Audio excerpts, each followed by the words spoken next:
Sekarang pukul 3.11.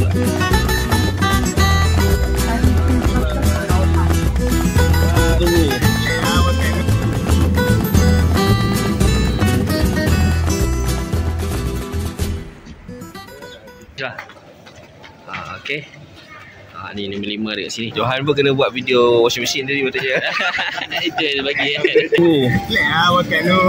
Aduh. Baru nak makan dah.